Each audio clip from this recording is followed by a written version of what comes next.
In a quiet village nestled along the banks of a shimmering river, lived a young girl named Amara. She was known for her beauty, kindness, and intelligence. Amara's family was not wealthy, but they lived peacefully and were respected in the village. The villagers often spoke of her radiant smile, her graceful walk, and the wisdom she carried in her young heart. One day, a wealthy merchant named Chief Okoro came to the village. He was known for his vast lands, his impressive cattle herds, and his grand home on the outskirts of the village. He was also known for his cruelty and harshness, a man who cared little for the well-being of others and used his wealth to control people. Despite his reputation, Chief Okoro was struck by Amara's beauty and sought her hand in marriage. Amara's parents were overjoyed. They saw this as an opportunity for a better life for their daughter and themselves.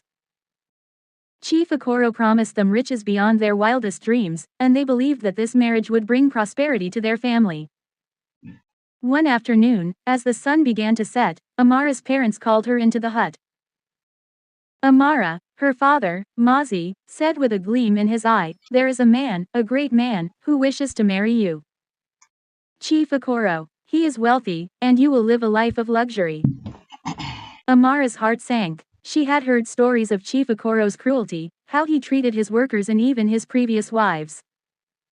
She knew she could never marry a man like him. She sat down, looking at her parents with a quiet sadness. "Father, mother, I cannot marry Chief Okoro," she said, her voice steady but firm. "He is not a man of kindness or respect. His wealth cannot cover the cruelty he hides behind his riches. I cannot be with him." Her mother, Nkechi, looked at her with shock, her hands trembling as she placed them on her daughter's shoulders. "Amara, my daughter, you speak of cruelty, but you do not understand. This is a great opportunity.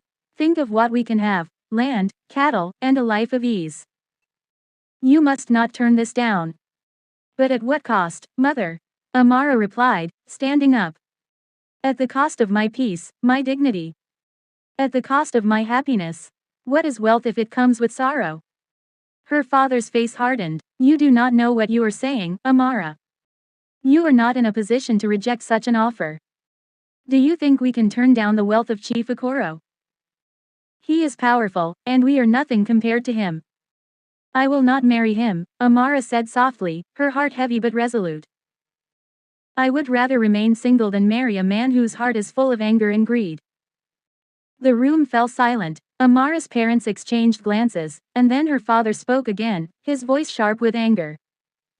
"You will marry him, Amara," Mazi said. "Whether you like it or not. If you refuse, you will bring shame to this family.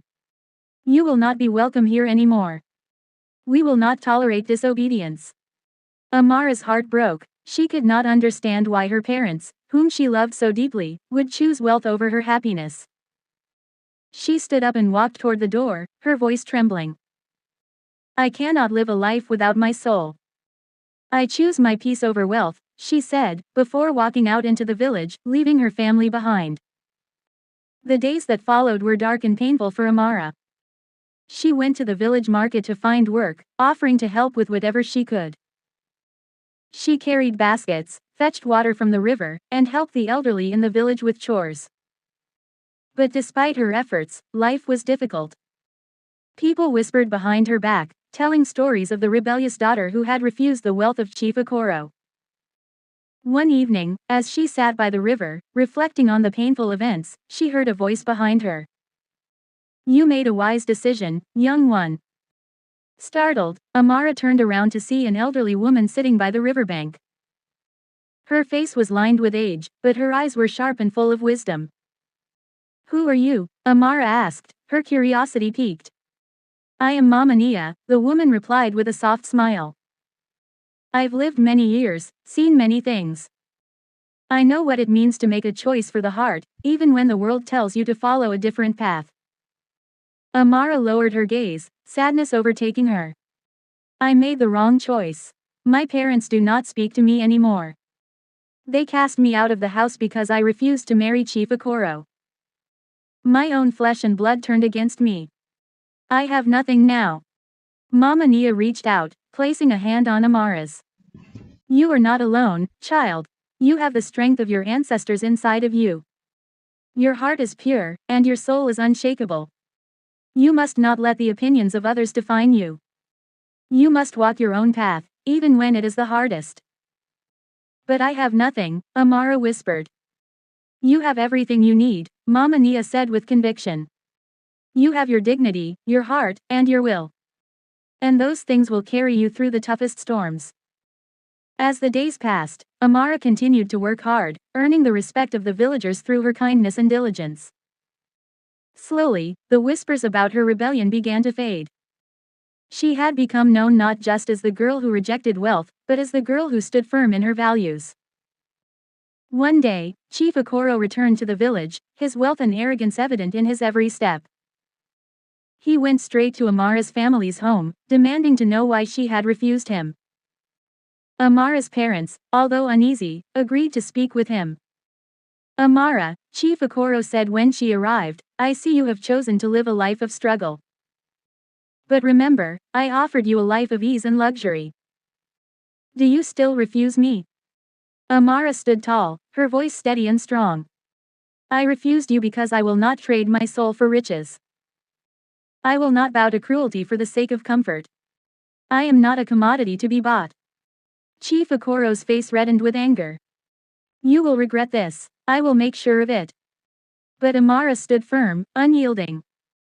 You may have wealth, Chief Okoro, but I have peace in my heart, and that is something you can never take from me. With that, Amara turned and walked away from him, her head held high. She had made her choice, and it was a choice she would never regret.